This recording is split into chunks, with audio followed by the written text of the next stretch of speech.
Hello and welcome to St. Claude. Bienvenue à St. Claude. Today we're celebrating something which is somewhat unique for a village in Canada.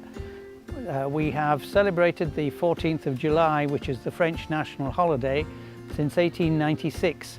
And so we have a car show, the museums are open free, we have all sorts of music and entertainment going on, we have all sorts of food available, we have a number of people from the Union Nationale Française who are here from Winnipeg, and they are playing pétanque, which is a very French game.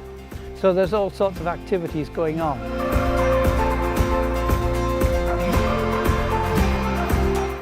One of the museums here, the Dairy Museum, which is really our baby, if we could say, was opened in 1967.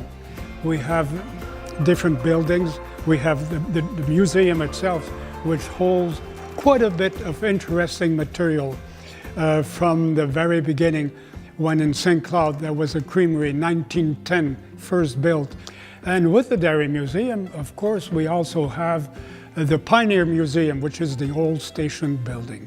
Holds all kinds of things which our pioneers had at the very beginning.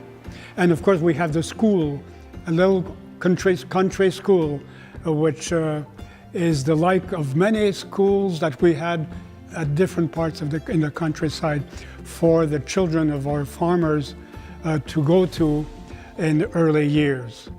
In that chapel, what we call the chapel building museum, we've built that little building, and it holds all the artifacts, lots of the artifacts, which was found mostly in the second church that we used to have.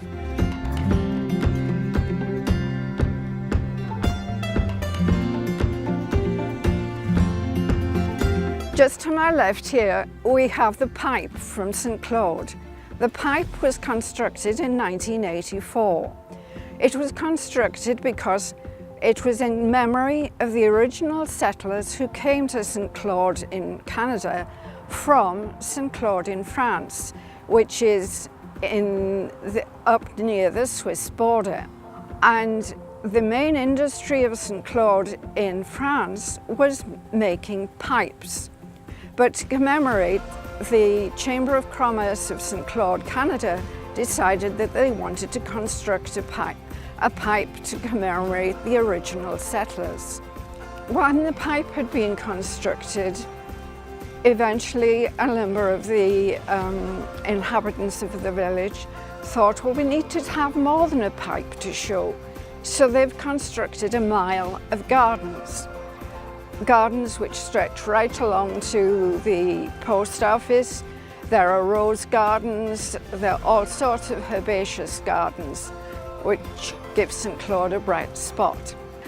If you look immediately behind the pipe, you can see the cenotaph, which commemorates all the soldiers who died in the First World War and all wars subsequent to that. So that by the time you have the cenotaph, the pipe, and a mile of public gardens, St. Claude is really worth visiting.